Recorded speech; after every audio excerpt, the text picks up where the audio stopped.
जग गए हो ना सब? नींद में तो नहीं है ना कोई?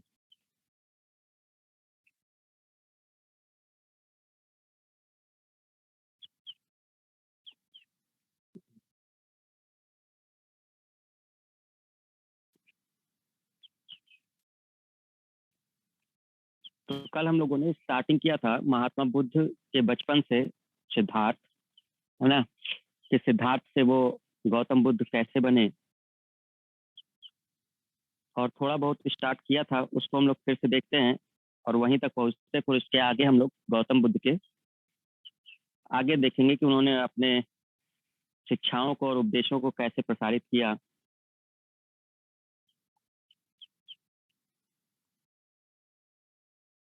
बहुत धीमे जोड़ते हो भाई सुबह के टाइम, जल्दी जल्दी ऐड नहीं होते हैं सर।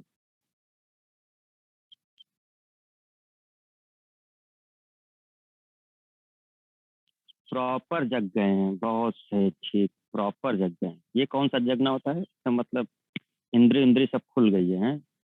ठीक है।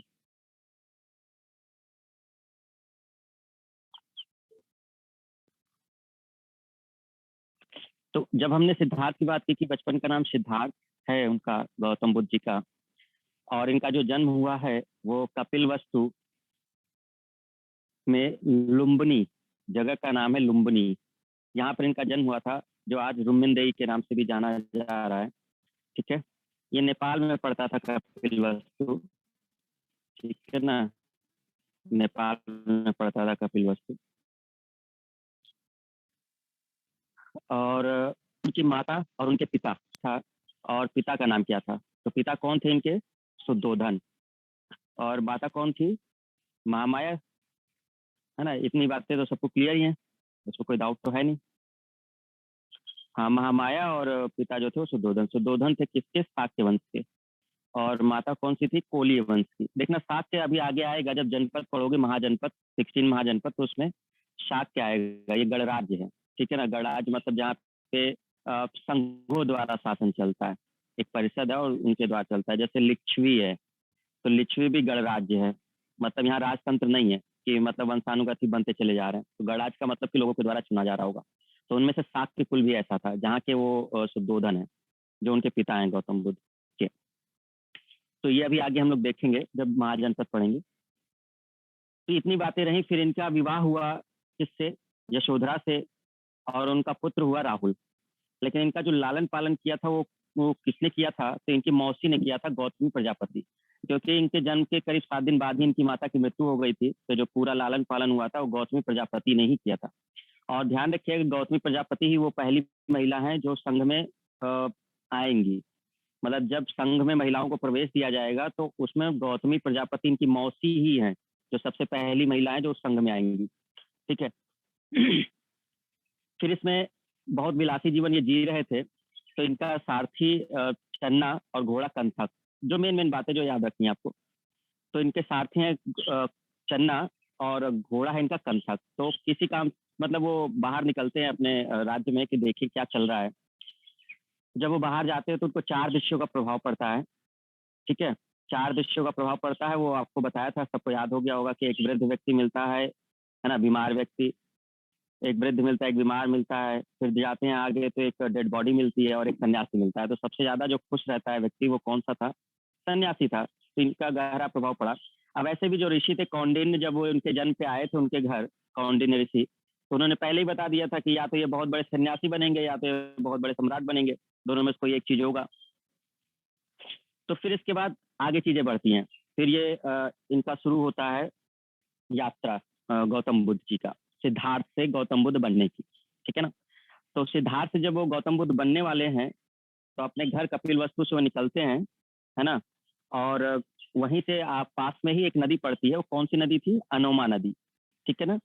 चार जब दिखाया था, अभी दिखा देंगे। तो अनोमा नदी पहुंचते हैं, तो अनोमा नदी के किनारे ही वहां पर वो अपना मुंडन वगैरह कराते हैं, बाल वगैरह वो करते हैं। ठीक है, अनोमा नदी के पास।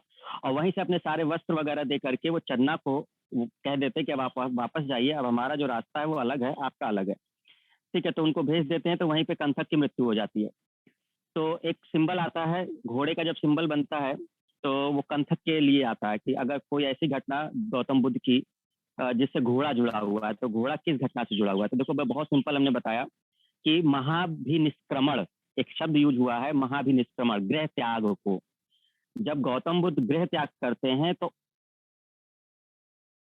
उस समय उस घटना को ही महाभिनिष्क्रमण कहा जाता है और इसी से वो घोड़ा जुड़ा है। इसका मतलब कि जैसे उन्होंने गृह त्याग किया है उसी समय घोड़े की मृत्यु हो गई है। तो ये जीवन की कौन सी घटना से आपका हॉर्स जुड़ा हुआ है? तो महाभिनिष्क्रमण से जुड़ा हुआ है। ठीक है, फिर ये आगे बढ़ते हैं। जब वहां से अनोमा नदी से आगे बढ़ते हैं ये, तो इनको गुरु मिलते हैं इनके। वैशाली जब पहुंचते हैं तो वैशाली, देखो असल में वैशाली क्या है, वज्जी एक संघ है, अभी तो नाम क्लियर नहीं होगा, लेकिन महाजनपद है असल में। तो 16 महाजनपद है उस समय बुद्ध काल के समय में। जब बुद्ध काल चल रहा है 506वीं शताब्दी से लेकर इधर, तो उस समय 16 महाजनपद है उत्तर भारत के। तो उसमें से एक वज्जी बहुत मतलब बड़ा संघ है, 8 संघों का एक है वज्जी, जो जिसमें से लिच्छवी विश्व का पहला गणतंत्र है। उसमें बोला गया है कि विश्व का पहला गणतंत्र कब स्थापित हुआ था, तो लिच्छवी जो था वो पहला गणतंत्र था जो वज्जी संघ में आता था, वज्जी महाजनपद में। तो वो वैशाली पहुंचते हैं। वैशाली वज्जी की राजधानी है। ठीक है, तो हमें मेन वैशाली से समझना है। ठीक है, वज्जी हम आगे क्लियर कर देंगे। तो वैशाली ये पहुंचते हैं, तो वैशाली में इनको मुलाकात होती है इनके पहले गुरु से। इनके पहले गुरु हैं आचार कलाम। तो आचार कलाम से इनकी मुलाकात होती है। पहुंचते वहां, और सांख्य दर्शन के बहुत विशेषज्ञ हैं जो आचार कलाम है। तो सांख्य दर्शन में इनको दीक्षा दी जाती है, काफी कुछ ये समझते हैं। क्या हुआ पॉज वीडियो, मतलब क्या क्लियर नहीं हो रहा? वीडियो वॉइस सब चल रही है, मुझे आई होप कि वीडियो वॉइस तो सब चल रही है। अपना नेट चेक करो इमरान, तुम्हारे वाले में प्रॉब्लम होगी, हमारा ओके है, वीडियो और वॉइस दोनों क्लियर है। ठीक है, तो ये आचार कलाम से मिलते हैं, आचार कलाम से मिलते हैं वहां पर और सांग दर्शन, लेकिन ये संतुष्ट नहीं होते। तो कुछ दिन रहते हैं, फिर वो आगे बढ़ जाते हैं। फिर आगे चल करके इनकी मुलाकात होगी रुद्रक रामपुत्र से, इनके दूसरे गुरु। गुरु के नाम याद रखना, ये क्वेश्चन है, उसमें नाम आता है। आचार कलाम कौन थे? इनके शिष्य थे, इनके पहले गुरु थे, ये राजा थे, ये सारथी थे, ये शब्द हैं आचार कलाम। ठीक है, तो ये इस तरह से इंपॉर्टेंट है, जो इनके गुरु बनते जाएंगे वो नाम इंपॉर्टेंट है। तो इनके सबसे पहले गुरु ही आचार कलाम है।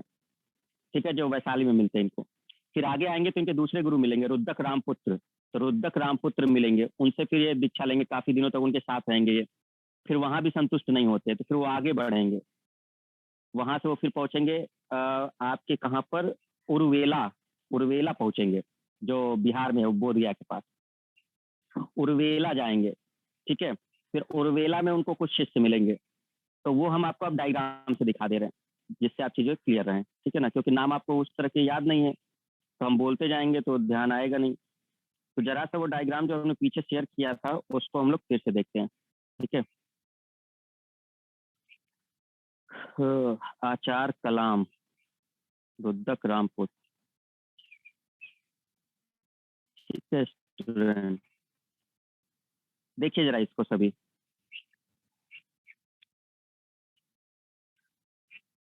तो यहाँ पे हम लोग जब बात कर रहे थे, यहाँ से स्टार्ट होती है कपिल वस्तु, यहाँ से स्टार्ट होती है इनकी यात्रा। तो सिद्धार्थ निकले हैं अपने घर से। ठीक है, और इसको घर से गृह त्याग को क्या बोला गया है? महाभिनिष्क्रमण बोला गया है। ठीक है, महाभिनिष्क्रमण, जिसका प्रतीक घोड़ा है। ये शब्द है, सिंपल इंपॉर्टेंट है, बस याद रखिए। कपिल वस्तु से निकले, अनोमा नदी पहुंचे।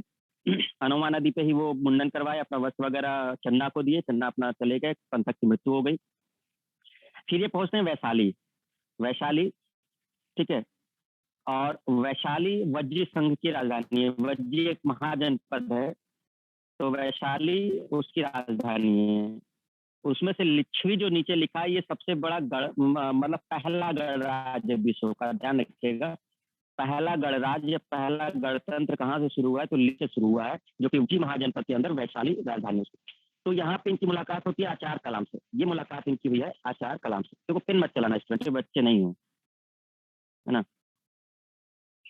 तो यहाँ से अगर हम लोग देखें तो इनकी मुलाकात होती है आचार कलाम से। ठीक है, तो इनके पहले गुरु हैं आचार कलाम। तो वैशाली में इनको पहले गुरु मिलते हैं आचार कलाम, जो सांख्य दर्शन के हैं। ठीक है, इनसे काफी तर्क होता है, इनसे शिक्षा लेते हैं, फिर वो आगे बढ़ जाते हैं।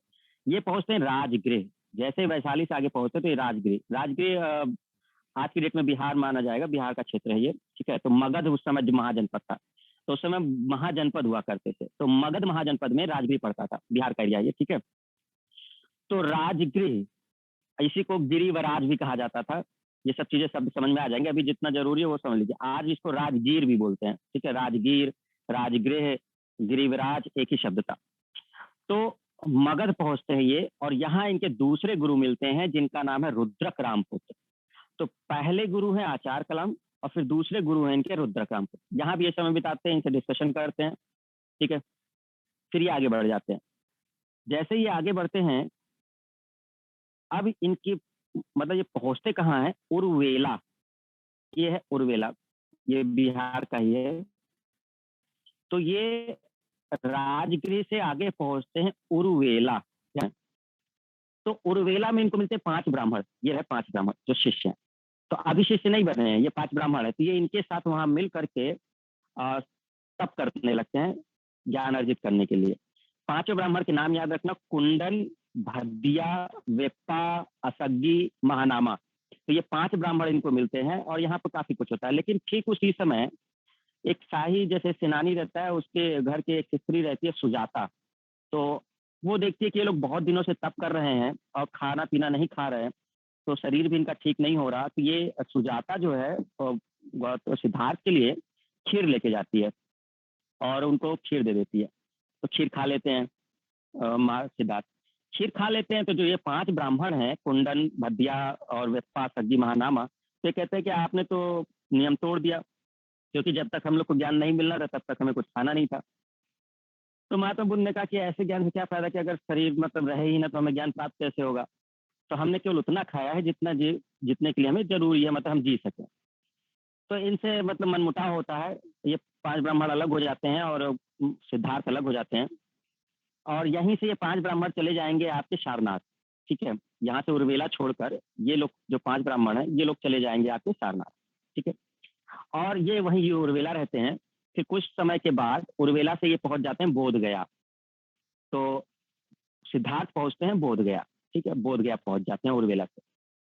जैसे ये बोध गया पहुंचते हैं, तो यहाँ इनको 6 वर्षों की कठिन तपस्या, देखो इन्होंने छोड़ा कब था घर, 29 वर्ष की उम्र में घर का त्याग किया था इन्होंने, 29 वर्ष की उम्र में। और जब यहाँ पहुंचते हैं तो लगभग 6 वर्ष पूरा हो गया इनकी यात्रा को। 29 वर्ष की आयु में छोड़ने के बाद यहाँ से जब निकले हैं कपिल वस्तु से, तो यहाँ से ये पहुंचते हुए जब ये बोध गया गए तो लगभग लगभग 6 ईयर्स कंप्लीट। तो 6 वर्ष के बाद इनको ज्ञान प्राप्त होता है बोध गया में। तो कितने वर्ष में प्राप्त हुआ, 35 वर्ष में प्राप्त हुआ। तो 29 में इन्होंने घर छोड़ा था, 35 वर्ष की अवस्था में इनको बोध गया में ज्ञान प्राप्त होता है। कहाँ पर होता है, तो जाम्बिका गांव है, पीपल का वृक्ष था, निरंजना नदी है जिसको पुनपुन और फाल्गुन भी कहते हैं। ये बस नाम याद रखने, किस नदी के किनारे हुआ था, निरंजना नदी।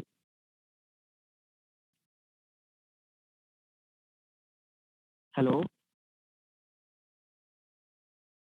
वॉइस प्रॉब्लम है?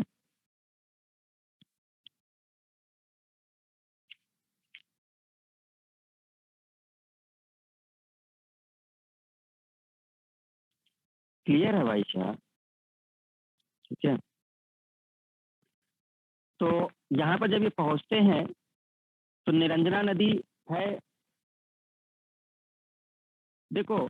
अब यहाँ पर 49 दिन की कठिन तपस्या बताई जाती है। जब बोध गया का बताया जाता है तो एक्चुअल में उनको कहा जाता है कि 49 दिन की कठिन तपस्या करते हैं लगातार, मतलब इस तरह से बोला जाता है। पेड़ के नीचे बैठ करके लगभग ये टाइम दिया जाता है। तो उतना जरूरी नहीं होता, बस इतना है कि भाई 6 वर्ष की कठिन तपस्या टोटल लिया जाता है कि 6 वर्ष की कठिन तपस्या के बाद वो उनको ज्ञान प्राप्त हो जाता है। तो फिर ये वहां पहुंचा, तो नाम बस याद रखना। अच्छा, अब पीपल का वृक्ष तो है, लेकिन उसको जाना किस नाम से जाना जा रहा है, ये ध्यान रखना आपको। उसको संबोधि, उनको संबोधि वृक्ष कहते हैं, संबोधि वृक्ष। क्या बोलते हैं, संबोधि वृक्ष, ठीक है। तो एक्चुअल में ये नाम लिखा हुआ है, देखिए यहाँ पर, ये संबोधि वृक्ष,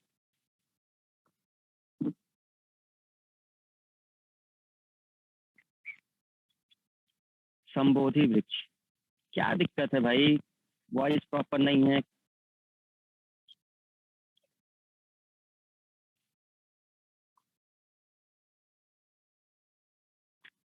वॉइस तो प्रॉपर है यार। खर खर की वॉइस आ रही है। अरे खर खर, हमारी वॉइस तो आ रही है ना।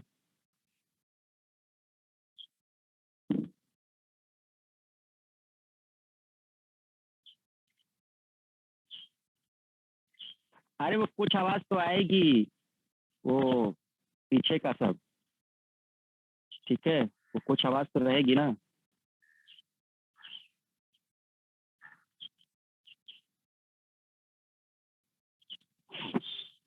वॉइस आपकी फरफरा रही है सर, वाह। ऐसे गजब गजब शब्द यूज करते हैं सर। हाँ, नॉइज रहेगा। ब्लूटूथ है ना, तो ब्लूटूथ में क्या होता है, ये आसपास का भी आता है। अरे बेवकूफ, ब्लूटूथ है तो इसका कनेक्शन कैसे जाएगा? सिग्नल से ही तो जाएगा ना। डायरेक्ट वायर से कनेक्ट नहीं है ना, तो आप इधर एयर का भी तो आएगा, नॉइज जो होगी।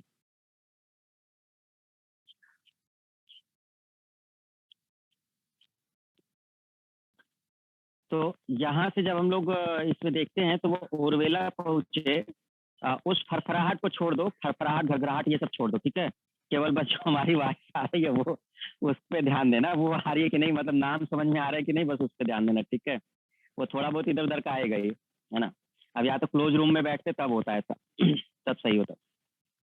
तो अब क्या हुआ कि जैसे वो उर्वेला से बोधगया पहुंचे थे, तो बोधगया में उनको 6 वर्ष की कठिन तपस्या के बाद, 6 वर्ष की कठिन तपस्या के बाद फिर उनको क्या होता है कि ज्ञान प्राप्त हो जाता है, ठीक है। और वृक्ष कौन सा है उनका? तो उनका वृक्ष है संबोधि वृक्ष, ठीक है। और जो इनके 5 ब्राह्मण जो थे, वो चले जाते हैं आपके कहाँ पर, सारनाथ में। क्लियर है? इतनी बातें सबको क्लियर है? यहाँ तक तो कोई डाउट नहीं?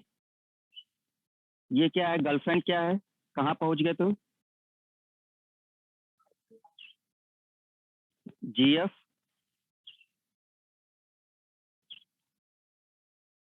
सिद्धार्थ की गर्लफ्रेंड चाहिए? अरे बेवकूफ हूँ, अब सिद्धार्थ को भी गर्लफ्रेंड ही बनाना पड़ेगा? कैसी कैसी बातें करते हो, हैं? एकदम मैं गधे हो का बिल्कुल है।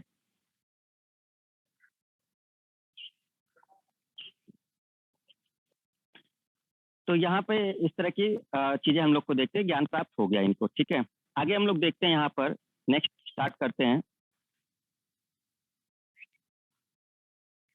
देखो, जब ये यहाँ सारनाथ हो गया, तो सारनाथ ये पहुंच चुके हैं, ठीक है। यहाँ ज्ञान प्राप्त हो चुका है। सॉरी, सारनाथ नहीं, बोध गया, अभी बोध गया पे हम लोग। तो बोध गया में इनको ज्ञान प्राप्त हो गया, यहीं से इनको नाम मिला है बुद्ध। तो अब बोध गया में जब इनको ज्ञान प्राप्त हुआ है, तब इनको कहा गया है गौतम बुद्ध। यहाँ पे इनको 2 नाम यूज कर सकते हो, एक गौतम बुद्ध यूज कर सकते हो, एक तथागत यूज कर सकते हो, ठीक है। तो बुद्ध और तथागत, बुद्ध का मतलब जिसको ज्ञान प्राप्त हो गया हो, जो ज्ञानी हो गया हो, तो वो बुद्ध है। तो गौतम बुद्ध तथागत अब ये कहलाने लगे, ठीक है। ये वापस लौटते हैं, क्योंकि ये उर्वेला में ही ये 5 ब्राह्मण मिले थे इन्हें। तो उर्वेला ये वापस लौटते हैं, यहाँ से बोधगया से वापस जाते हैं उर्वेला, कि देखें कि वो 5 लोग कहाँ गए। तो उनको ये 5 लोग नहीं मिले, ठीक है। तो गौतम नाम क्यों मिला, परेशान मत हो। गौतम नाम इसलिए मिला कि कोई लोग मानते हैं कि गौतम गोत्र के थे ये, है ना। गोत्र जो है वो इसलिए माना जाता था कि गौतम गोत्र का ही था, इस वजह से गौतम नाम पड़ा, ठीक है। तो उर्वेला ये पहुंचे, तो ये इनको 5 ब्राह्मण नहीं मिले हुए, लेकिन जब ये बोध गया से उर्वेला जा रहे थे, तो इनको 2 मिल गए व्यक्ति, तपस्सु और कसिक। ये कल्लिक जो ऊपर लिखा हुआ है, तपस्सु और कल्लिक। तो तपस्सु और कल्लिक मिले, तो ये बने इनके पहले शिष्य, ठीक है। ज्यादा नाम इन लोग को हर बुक्स में नहीं आता, लेकिन ध्यान रखिएगा कि बोध गया से जब ये उर्वेला वापस लौट रहे थे इन 5 ब्राह्मणों को देखने के लिए, तो उनसे पहले ही ये 2 लोग मिल गए, तपस्सु और कल्लिक मिल गए। तो ये इनके पहले शिष्य माने जाते हैं, तपस्सु और कल्लिक। अब जब ये 5 ब्राह्मण नहीं दिखे, तो ये फिर उर्वेला से वापस शुरू किए कि देखिए ये लोग कहाँ हैं। तो ये उर्वेला से पहुंचते हैं आपके सारनाथ। तो उर्वेला से ये पहुंचे सारनाथ। तो सारनाथ में ये 5 ब्राह्मण इनको मिले, कौन? कुंडन, भद्दिया, विप्पा, असग्गी और महानामा, ठीक है। ये वो 5 ब्राह्मण है जिनको महात्मा बुद्ध ने पहला उपदेश दिया है। तो कहा जाता है कि महात्मा बुद्ध ने पहला उपदेश कहाँ पर दिया था? तो महात्मा बुद्ध ने पहला उपदेश दिया है आपका सारनाथ में। तो पहला उपदेश इन्होंने दिया है सारनाथ में। क्लियर हो गया? ठीक है। अब ये उस पार्क जो बोला जाता है, एक्चुअल में जब आओगे ना घूमने तो सारनाथ जब पहुंचोगे तो एक्चुअल में जो लोग मिलेंगे उसको डियर पार्क कहा जाता है। वही आसपास ही है जहाँ पे धमेक स्तूप बना हुआ है और संग्रहालय है, सारनाथ संग्रहालय है वहाँ पर। ठीक है, वहीं पास में ही है और यहाँ 5 लोग की मूर्ति बनी हुई है और जो गौतम बुद्ध है उनको शिक्षा देते हुए दिखाया गया है। 5 शिष्य बैठे हुए हैं और गौतम बुद्ध उनको शिक्षा दे रहे हैं, इन्हीं 5 ब्राह्मण को, तो वो डियर पार्क के नाम से जाना जाता है। अब इस प्रथम उपदेश को कहा क्या गया है स्टूडेंट? तो प्रथम उपदेश को कहा गया है, प्रथम उपदेश को क्या कहा गया है? तो उसको कहते हैं धर्म चक्र प्रवर्तन। Very important point. देखो जो छोटे छोटे पॉइंट आते जाएंगे उसको पढ़ते जाइएगा, सब कुछ इंक्लूड कर लिया है। तो प्रथम उपदेश इन्होंने यहाँ दिया इन 5 को, तो इसको कहा गया धर्म चक्र प्रवर्तन। धर्म चक्र प्रवर्तन इसको कहा जाता है प्रथम उपदेश।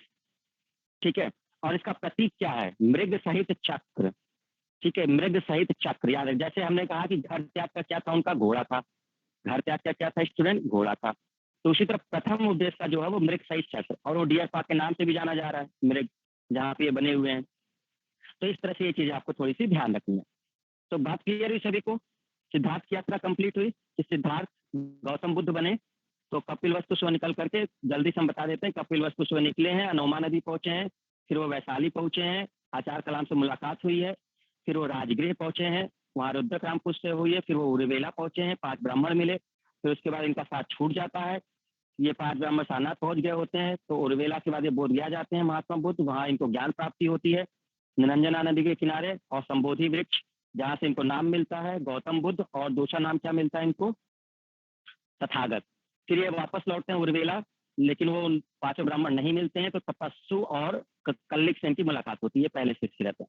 फिर ये वापस उर्वेला से लौटते हैं और सारनाथ पहुंचते हैं, जहां पर ये पहला उपदेश देते हैं इन्हीं 5 ब्राह्मणों को, जिसको कहा जाता है धर्मचक्र प्रवर्तन। ठीक है, तो डियर पार्क में है, और इसको अगर हमें दिखाना है कि ये क्या प्रतीक है, तो मृग सहित चक्र, अगर आप गौतम बुद्ध के साथ मृग सहित चक्र देख रहे हैं तो समझ जाइएगा कि ये धर्मचक्र प्रवर्तन है, इनका पहला उपदेश का ही चीज दिखाया जा रहा है। क्लियर हुई बात? ये बात तो इतनी हो गई। अब ये अपनी शिक्षा को फैलाना चाह रहे थे कि भाई हम अपने उपदेशों को दे अपने तक सीमित रखेंगे तो कैसे काम चलेगा। तो ये पहुंचे हैं आपके वही, काशी वही है, वाराणसी में ये काशी। ठीक है, तो काशी के नाम से जाना जाता था एक्चुअल में, और काशी की राजधानी उस समय वाराणसी कही जाती थी। तो आज ज्यादातर लोग काशी ना समझ के वाराणसी समझते हैं, तो काशी की राजधानी ही वाराणसी थी। ठीक है, काशी एक महाजनपद था। तो जब ये काशी पहुंचते हैं तो काशी में मिलता है इनसे एक व्यापारी यश। ये जो यश है अपने पूरे परिवार के साथ बौद्ध धर्म स्वीकार कर लेता है काशी में। ठीक है, तो यहाँ से इनके अनुयायी वगैरह बढ़ने शुरू हो जाते हैं, धीरे धीरे अनुयायी इनके बढ़ते जाएंगे। तो यहाँ से इनकी शुरुआत हो जाती है, जो इनके फॉलोअर हैं वो शुरू हो जाते हैं। अब देखते जाइएगा वापस, अब ये लौट रहे हैं, अब घर को लौट रहे हैं। जब ये वापस गए हैं तो ज्ञान प्राप्ति के बाद ये वापस लौटेंगे कपिल वस्तु। तो काशी से ये पहुंचते हैं उर्वेला वापस। अब हम इधर नहीं दिखा रहे ऊपर की तरफ, तो काशी से वापस पहुंचते हैं उर्वेला। ठीक है, और उर्वेला में इनकी मुलाकात होती है भद्र नामक व्यक्ति से, भद्र नामक व्यक्ति से। और फिर ज्ञान प्राप्ति के बाद वो जो व्यक्ति भद्र है वो भद्र वर्गीय कहलाएगा। ठीक है, तो काशी से निकलकर ये जब उर्वेला पहुंचते हैं तो भद्र नामक व्यक्ति से इनकी मुलाकात होती है। ठीक है, समझ गया? ये अनुयायी बन गया, इनका फॉलोअर हो गया। जहां जहां ये गुजरते जाएंगे वो फॉलोअर होते जाएंगे। अब ये वापस पहुंचते हैं राजगृह। देखो अब क्या कर रहे हैं, ये वापस पहुंचे, अगर ध्यान दो तो उर्वेला राजगृह, समझ गए? क्योंकि जिस तरीके से आए थे वो रास्ते में तो पड़ेगा ही पड़ेगा। तो ये वापस पहुंचते हैं राजगृह। राजगृह ये मगध साम्राज्य का पार्ट है, राजधानी है राजगीर, और उस समय शासन है वहां पर बिंबिसार का। बिंबिसार ये हम आगे डिस्कस करेंगे जब 16 महाजन पढ़ाएंगे। तो जब ये वहां पहुंचते हैं तो बिंबिसार का शासन है, और ये लगभग है 544 से 492 ईसा पूर्व का समय, जब बिंबिसार शासन कर रहा है। तो 544 से 492 ईसा पूर्व का समय है, समझो उस समय ये पहुंचे। जन्म कब हुआ है महात्मा बुद्ध का आपका? तो वो लगभग हुआ है 563 ईसा पूर्व में। तो बिंबिसार का जब शासन काल चल रहा है तो उस समय ये पहुंचते हैं राजगीर, जो मगध की राजधानी है। ठीक है, तो ये जब यहाँ पहुंचते हैं तो बिंबिसार बहुत प्रभावित होता है इनसे, और इनको ये दे देता है एक वेणुवन विहार। वेणुवन नाम याद रखना, कौन किसने दिया, यही इंपॉर्टेंट है चीजें। तो वेणुवन विहार बुद्ध को इन्होंने प्रोवाइड कर दिया कि आप ये विहार लीजिए और यहाँ रहिए, अपनी शिक्षा वगैरह फैलाइए। ठीक है, वेणुवन, कहीं कहीं ये वेलुवन दिखता है। ठीक है, दोनों सही है, गलत दोनों नहीं है, वेणुवन या वेलुवन जो शब्द आपको मिल जाए। एक्चुअल में जगह का नाम वेणुवन है। ठीक है, तो ये आपको वहाँ पर समझ में आया, राजगीर पहुँचे, बिंबिसार का वहाँ पे शासन है इस समय और बिंबिसार बहुत प्रभावित होता है, तो इनको एक विहार प्रोवाइड करता है, वो है वेणुवन। देखो विहार क्या चीज़ होती है स्टूडेंट? विहार थोड़ा-सा समझा देते हैं ताकि चीज़ें क्लियर हो जाएँ। विहार एक्चुअल देखो 2 चीज़ें होती हैं, एक होता है स्तूप, ठीक है? स्तूप और एक दूसरा शब्द होता है विहार। जैसे अगर आप बनारस के होंगे, तो बनारस के लोग घूमने गए होंगे धमेक स्तूप, सारनाथ में है जो, ठीक है ना? अगर कोई आया हो घूमने तो सारनाथ में एक स्तूप बना हुआ है जिसको धमेक स्तूप कहते हैं। एक बड़ा-सा गुम्बद टाइप का बना होता है और उसके चारों तरफ लोग मतलब चक्कर लगाते हैं। समझ रहे हो स्तूप? स्तूप तो सुना होगा ना सबने? हाँ या ना?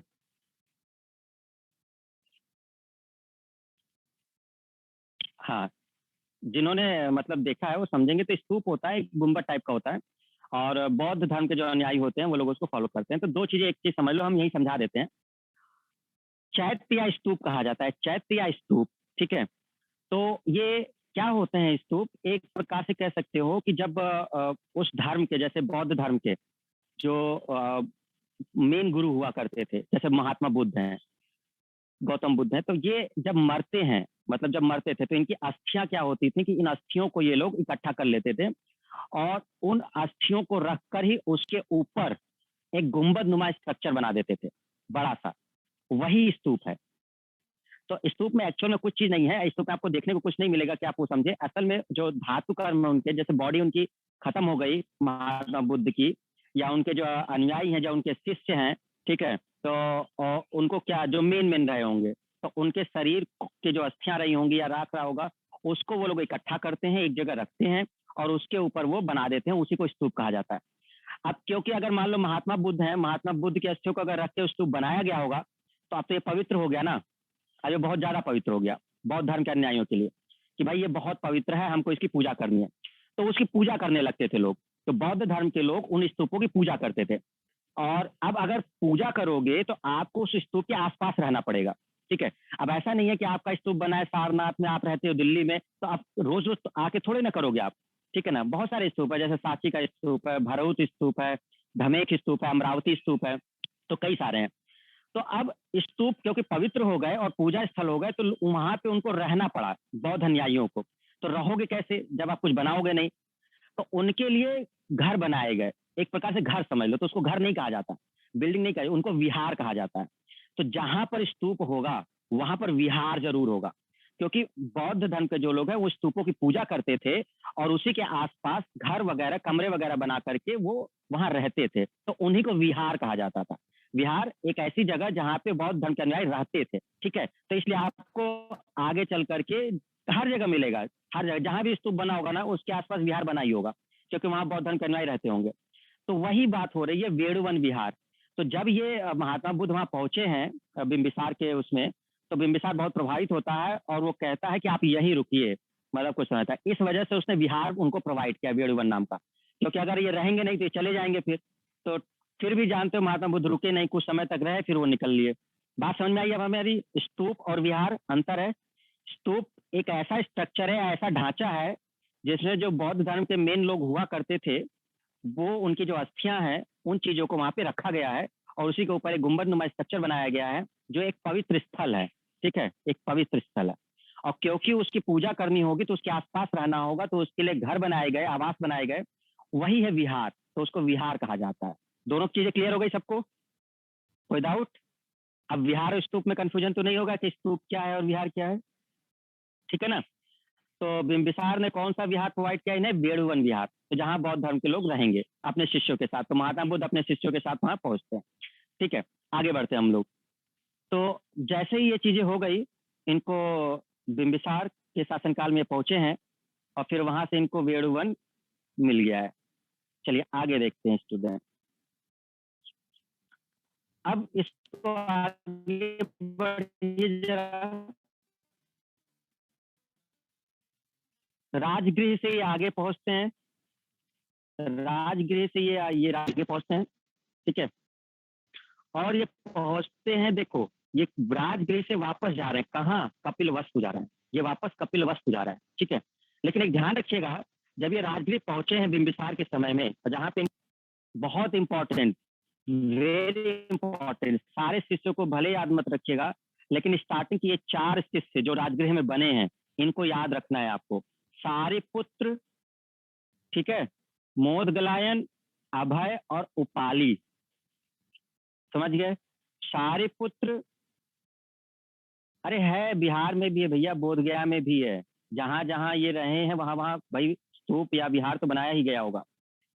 तो सारे पुत्र हैं, मोदगलायन है, अभय हैं, उपाली हैं, ठीक है। ये 4 शिष्य, देखो ये क्यों इंपॉर्टेंट है, क्योंकि बहुत जगहों पर ये देखने को मिला है कि जब महात्मा बुद्ध की अस्थियों को उस स्तूप में रखा गया है, तो इनके शिष्य जो मोदगलायन है, उपाली, मोदगलायन, उपाली, ये जो 2 शिष्य हैं, इनकी अस्थियों को भी स्तूप में रखा गया है।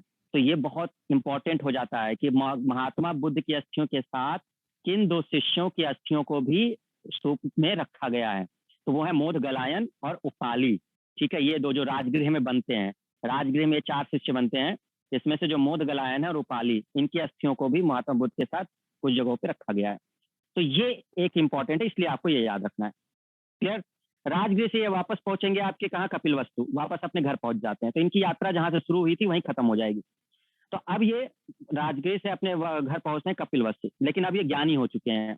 अब ये वो चीज नहीं रह गए जो पहले थे। जब वहां पहुंचते हैं तो इनकी मुलाकात पिता सुद्धोधन, और एक्चुअल में सुद्धोधन जी ने ही बुलाया था, इनके पिता ने ही बुलाया था। जब ये राजगृह में थे तो उन्होंने संदेश भिजवाया कि अब आपको यहाँ कपिलवस्तु आना चाहिए, और कुछ चीजें हैं कि हम लोग को भी ज्ञान दीजिए।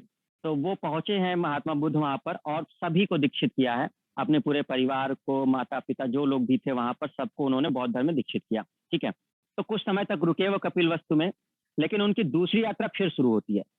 पहली यात्रा देखो उनकी जो शुरू हुई है, वो कपिलवस्तु से जाके ज्ञान प्राप्त हुआ है, फिर वो आते हुए वापस लौटे हैं कपिलवस्तु। ये पहली यात्रा इनकी खत्म। कुछ समय के बाद जब कपिलवस्तु में सब फिर लौटे हैं अपनी नई यात्रा पर, ठीक है। अब इनकी नई यात्रा कैसे शुरू होगी वो समझिएगा बहुत आराम से, ठीक है। पहली यात्रा इनकी खत्म, अब नेक्स्ट जब इनका शुरू होगा तो अब ये चलेंगे कपिलवस्तु से वापस, वही नदी पड़ेगी अनोमा नदी, क्योंकि घर के पास ही जब निकलते थे तो वहां पड़ती थी। तो अनोमा नदी पहुंचते हैं, ठीक है। और इसी समय इनका शिष्य बनता है आनंद। आनंद, यही अनोमा नदी के पास में ही एक जंगल है जो नाम लिखा है हमें, अनुप्रिया, अनुप्रिया नाम से, और यहीं पर आनंद शिष्य इनका बनता है। बहुत ही ज्यादा इनके क्लोज, आनंद बहुत प्रिय शिष्य है इनका, बहुत प्रिय शिष्य, मतलब समझ लो इतना क्लोज है कि वो कि इसकी बात को टाल नहीं सकते। तो आनंद मिलता है, ठीक है।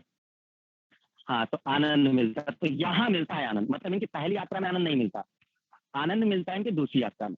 तो आनंद यहाँ पे बना है इनका शिष्य, ठीक है।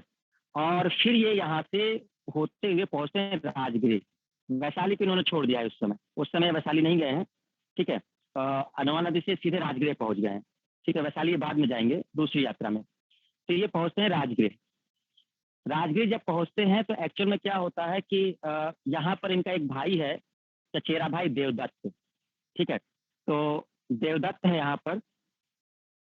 तो क्या होता है कि जब ये राजगीर पहुंचते हैं तो राजगीर में ध्यान रखिएगा, वैशाली छोड़ दिया इन्होंने दूसरी यात्रा में, राजगीर डायरेक्ट पहुंचे।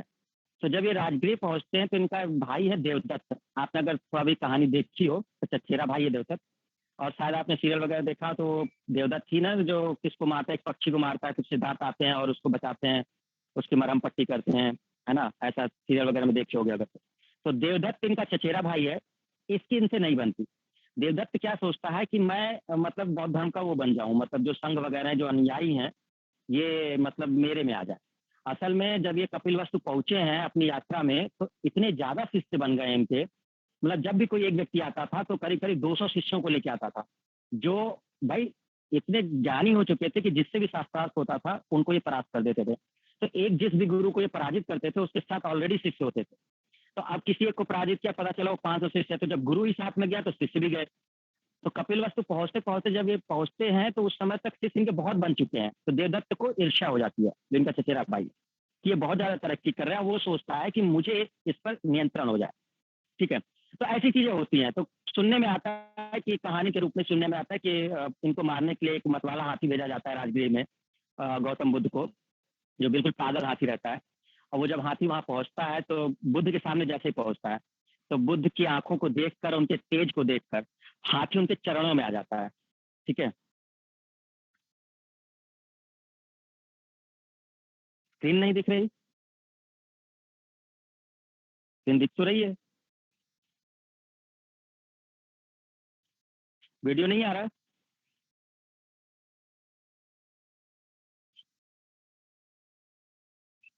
इतने बढ़िया। तो क्या हम दिख रहे हैं कि नहीं?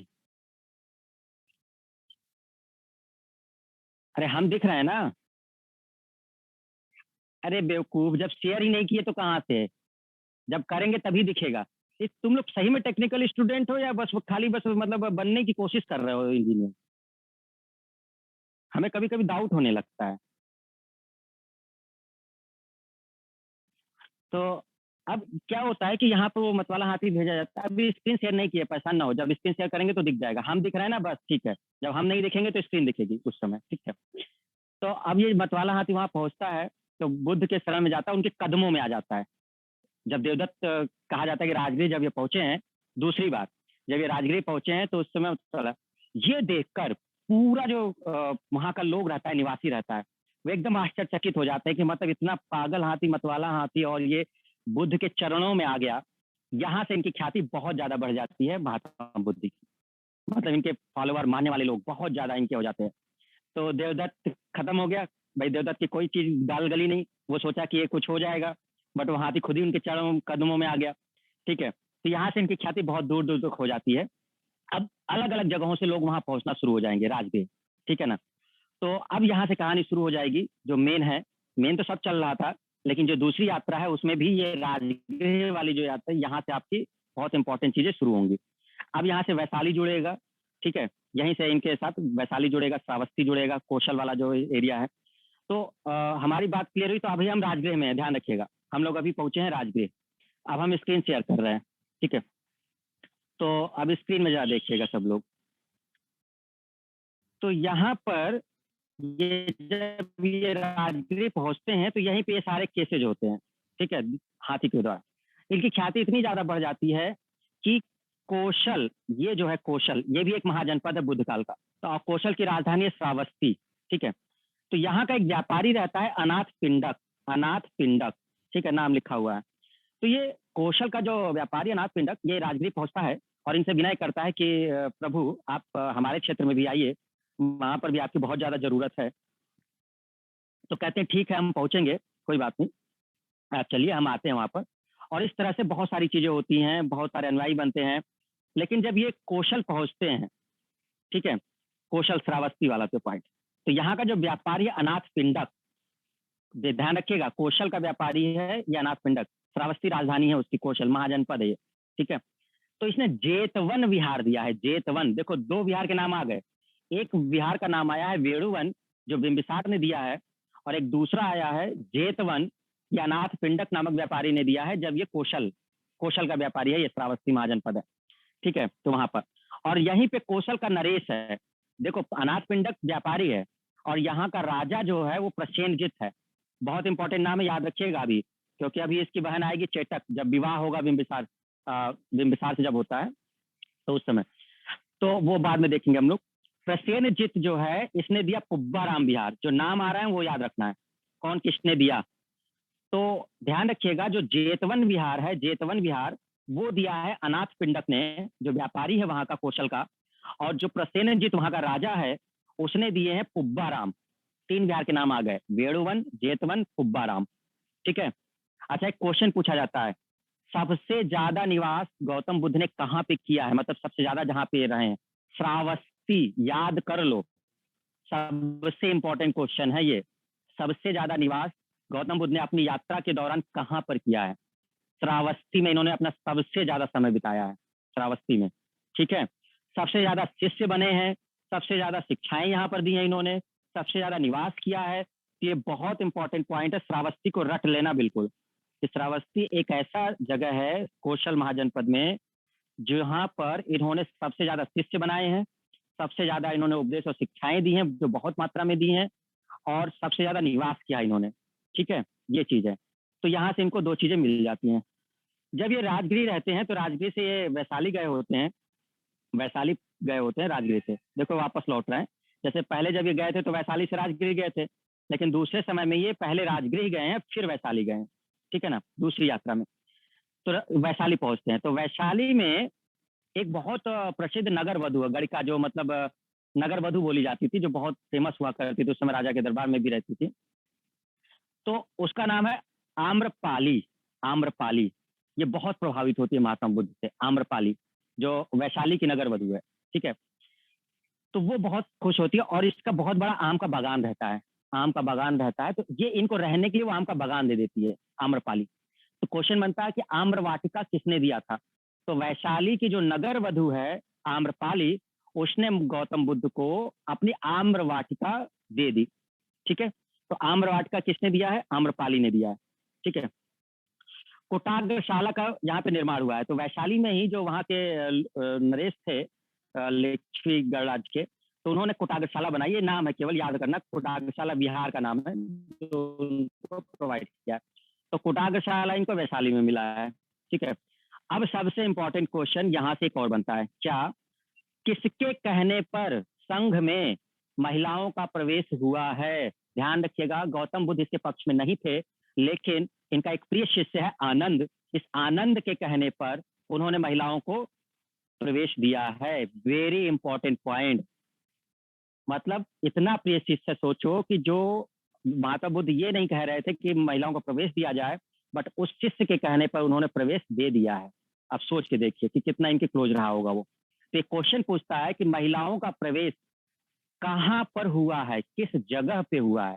आंसर याद रखना, वैशाली में हुआ है। महिलाओं का प्रवेश कहाँ पर हुआ है? वैशाली जब पहुंचे हैं तब इनका प्रवेश लिया है, और किसके कहने पर?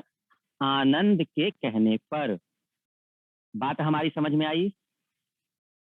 बात हमारी समझ में आई स्टूडेंट? कहानी समझ में आ रही है? देखो अब क्या है ना कि आपको इसमें से याद क्या करना है, याद में वो चीजें करनी है। देखो कहानी इसलिए समझाया जिससे याद, याद अब क्या करने हैं, वो नाम याद करने हैं। जब ये चार्ट देखोगे या बनाओगे नोट्स ना, तो आपको पढ़ना क्या है, आपको क्या पढ़ना है, विहार के नाम पढ़ने हैं। कौन सा विहार किसने दिया है, कौन सी जगह पे दिया है, समझ गए? दूसरी चीज आपको पढ़नी है कि इनकी यात्रा में जब ये चीजें जा रही हैं, ज्ञान कहाँ पे प्राप्त हुआ है, घर जब छोड़ा है तो पहुंचे हैं तो कहाँ पर उन्होंने ये चीजें की हैं, ठीक है। दूसरा, रास्ते में मुलाकात किससे किससे होती जा रही है, जो इनके गुरु से मुलाकात होती जा रही है, फिर वो आगे बढ़ रहे हैं तो किससे होती जा रही है, 5 ब्राह्मण जो मिले हैं इनको, वो जब उपदेश दिया है इन्होंने, तो उपदेश के समय उसका प्रतीक क्या है, ठीक है ना।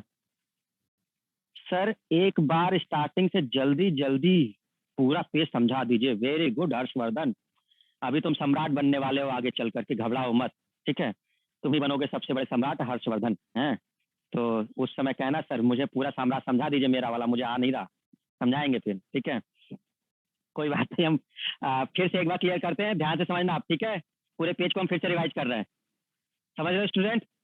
अगर ये चीज क्लियर हो गई ना, बहुत आराम से याद हो जाएगा, नहीं तो पढ़ते रहोगे किताबें, तुमको पता ही नहीं चलेगा कहाँ पहुंचना है, बिहार का नाम याद ना आएगा, जगह का नाम याद नहीं आएगा, सब भूल जाओगे।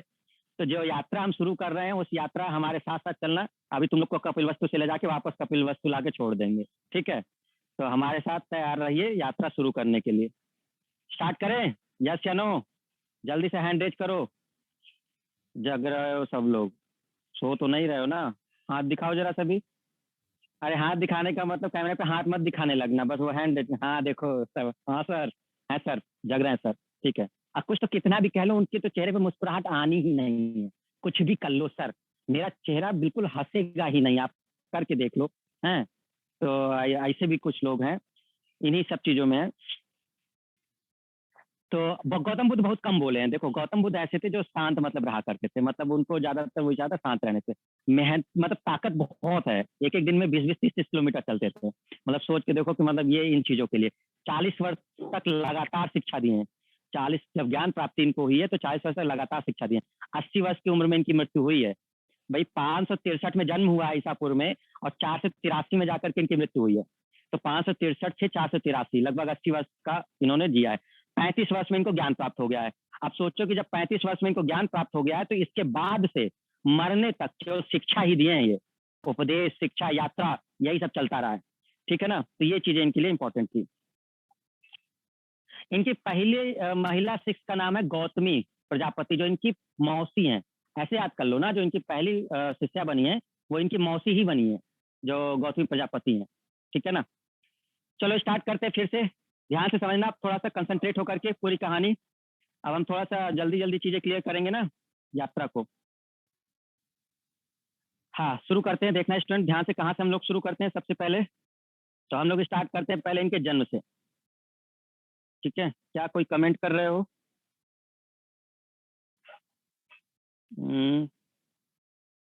मौसी आम्रपाली, अरे आम्रपाली अलग है, वो नगरवती, वो शिष्या बनी थी, वो बात की बात है।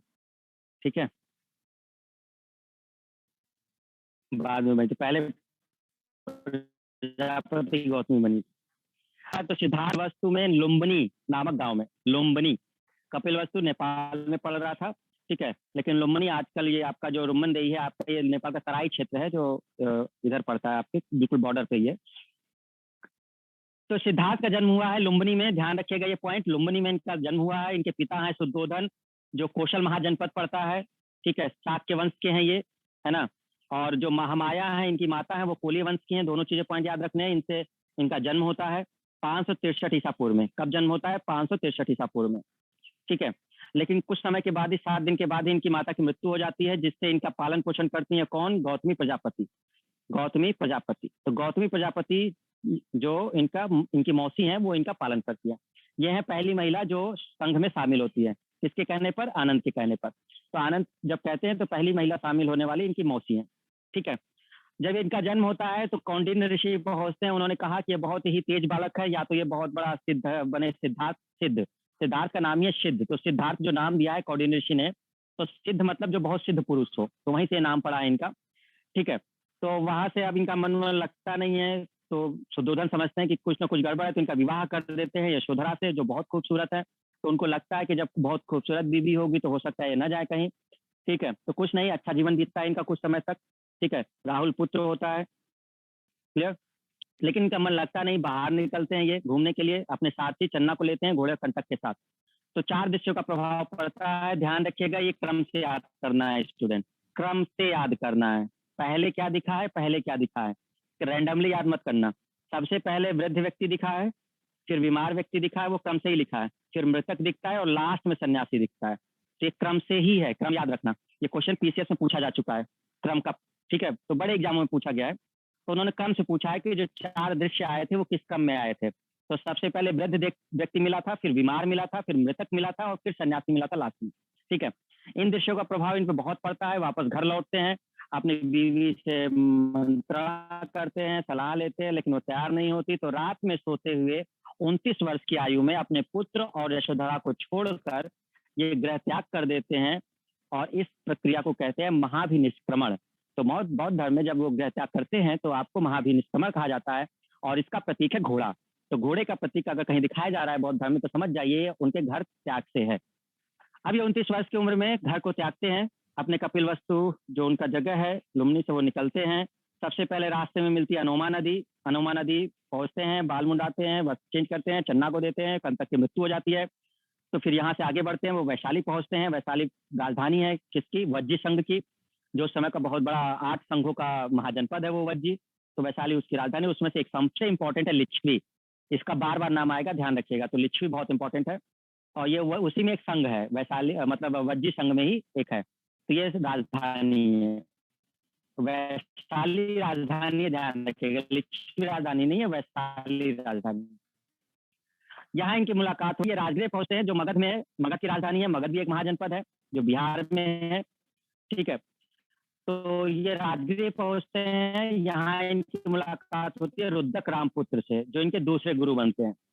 ठीक है, फिर ये आगे बढ़ते हैं और पहुंचते हैं उर्वेला। उर्वेला आपका ये बिहार में ही पड़ेगा। ठीक है, तो उर्वेला जो बोधगया के पास ही है, यहाँ मिलते हैं, याद रखिएगा, कुंडन, भदिया, विप्पा, सगी और महानामा। जब ये यहाँ पे तप करते हैं तो कुछ मतभेद हो जाता है, क्योंकि सुजाता नाम की स्त्री जो है इनको खीर खिलाती है, तो ये लोग कहते हैं कि आपने उल्लंघन किया है, क्योंकि हमें शाही परिवार से कोई भी चीज नहीं लेना था।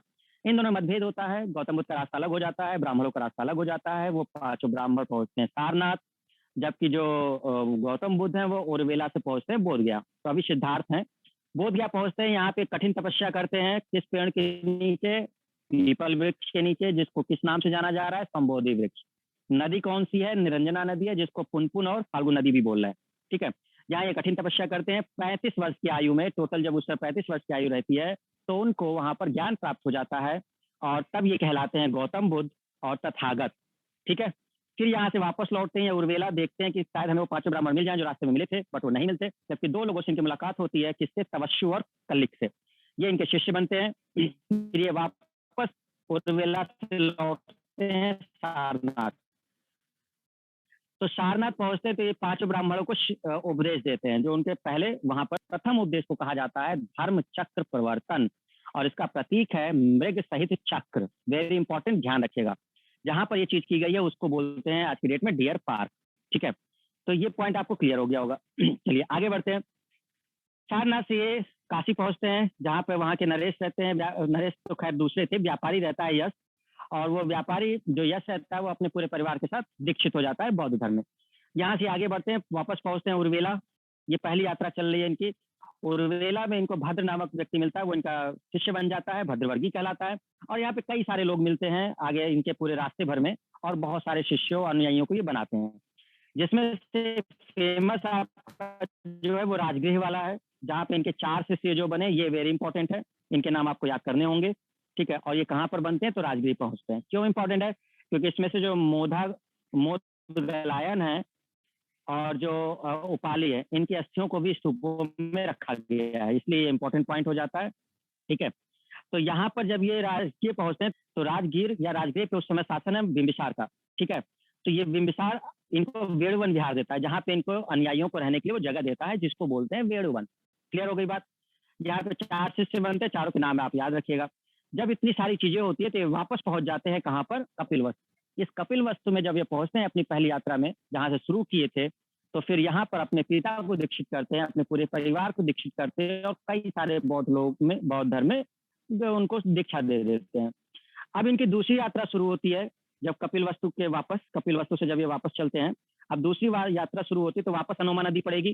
ठीक है, दूसरी यात्रा में, लेकिन अब यहाँ से वैशाली नहीं जाते, सीधे राजगीर पहुंचते हैं। ठीक है, तो राजगीर पहुंचते हैं, यहाँ पे कई सारे शिष्य बनाते हैं, पूरी कहानी हमने आपको समझा दी है। उसी समय कौशल जो महाजनपद है, इस कौशल महाजनपद से एक व्यापारी पहुंचता है इनके पास, अनाथ पिंडक, और कौशल की राजधानी श्रावस्ती है, ध्यान रखिएगा। जब अनाथ पिंडक पहुंचता है तो वो बहुत प्रभावित होता है, उनसे कहता है कि आप भी हमारे उसमें आइए, कौशल में। तो कौशल में व्यापारी ने क्या किया, उनको एक जेतवन विहार दिया, जेतवन। तो ये अनाथ पिंडक ने कहाँ पर दिया, कौशल में। कौशल महाजनपद है, ठीक है, नाम थोड़ा सा याद रखिएगा। और इस समय का यहाँ जो नरेश है वो है प्रसेनजित, वेरी इंपॉर्टेंट पॉइंट है, क्योंकि इसका नाम रिपीट होगा आगे चल करके। तो प्रसेनजित, इसने कौन सा विहार दिया है, पुब्बाराम विहार दिया है प्रसेनजित ने, जेतवन दिया है अनाथ पिंडक ने, और बिंबिसार ने दिया है कौन सा, वेणुवन। ध्यान रखिएगा। राजगृह से ये पहुंचते हैं वैशाली। ठीक है, तो वैशाली में इनको कुटाग्रशाला विहार मिलती है। ठीक है, यहीं पर महिला शिष्य ने, और यहाँ पे एक आम्रवाट है, वो भी गौतम बुद्ध को दे दी जाती है। इतनी सारी बातें आपकी यहाँ पर हो रही है। अब इसमें क्वेश्चन जो बनता है वो सीधा सा कि सबसे ज्यादा निवास इन्होंने कहाँ पर किया है, तो वो है आपका कौन सा, श्रावस्ती।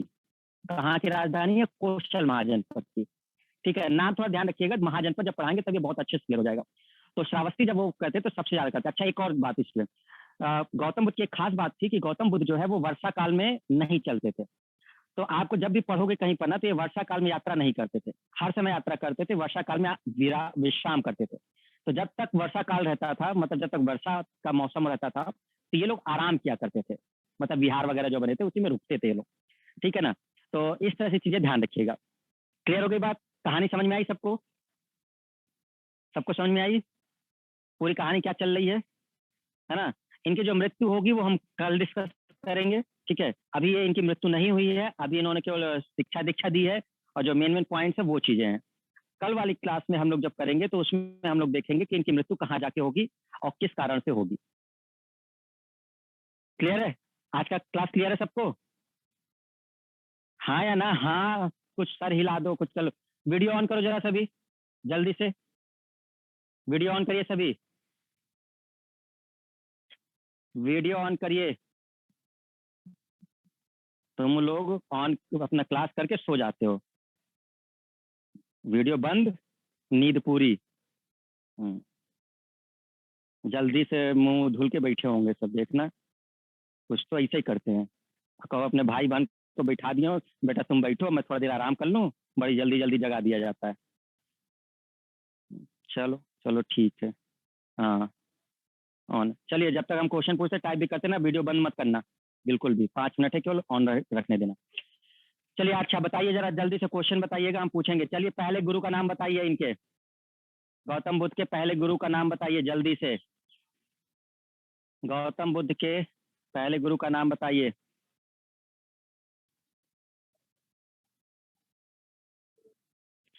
ये जो लोग नहीं ऑन कर रहे हैं, ये निधि, अमिता, ये लोग क्या भैया, सो गए हो क्या तुम लोग? हैं? एक क्लास में है नहीं, जहाँ तक मुझे लग रहा है। रोहित, अभिषेक, काजल, वीडियो क्यों नहीं ऑन हो रहा है?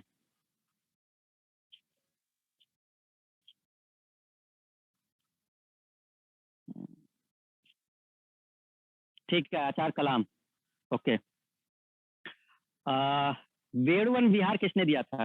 वेणुवन विहार, वेणुवन विहार किस शासक ने दिया था? वेणुवन विहार, बिंबिसार ने। वेरी गुड, बिंबिसार ने।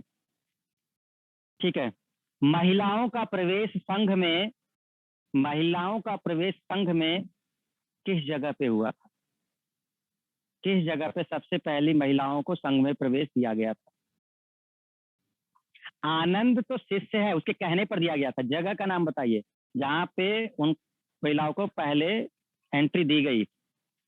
वैशाली में, वेरी गुड, वैशाली में दिया गया था, एकदम सही है। ठीक है। गौतम बुद्ध के प्रथम उपदेश को किस नाम से जाना जाता है? गौतम बुद्ध के प्रथम उपदेश को किस नाम से जाना जाता है? गौतम बुद्ध के प्रथम उपदेश को किस नाम से जाना जाता है? जल्दी। गौतम बुद्ध के प्रथम उपदेश को किस नाम से जाना जाता है? धर्म चक्र प्रवर्तन, धर्म चक्र प्रवर्तन। ठीक है। अच्छा, गृह त्याग को क्या बोलते हैं? जल्दी से लिखो, गृह त्याग को क्या बोलते हैं? गौतम बुद्ध ने जब गृह त्याग किया है तो उसको क्या बोलते हैं? गौतम बुद्ध ने जब गृह त्याग किया है तो उसको क्या बोलते हैं? महाभिनिष्क्रमण, महाभिनिष्क्रमण। वेरी गुड, महाभिनिष्क्रमण। गौतम बुद्ध को जिस जगह पे ज्ञान प्राप्त हुआ है उस जगह का नाम जल्दी से लिख दीजिए। गौतम बुद्ध को जिस जगह पे ज्ञान प्राप्त हुआ है उस जगह का नाम लिख दीजिए। बोध गया, बोध गया। वेरी गुड, मतलब यार समझ तो आ रहा है, हैं तेज तो हो तुम लोग। ठीक है, सब आंसर दे रहे हैं। अब हम नाम तो नहीं पढ़ रहे सबका, लेकिन आंसर सब लोग दे रहे हैं। ठीक है। और क्या पूछें इसमें? चलो ऐसा पूछते हैं, जहाँ पे जन्म हुआ है गौतम बुद्ध का, जहाँ पे जन्म हुआ है,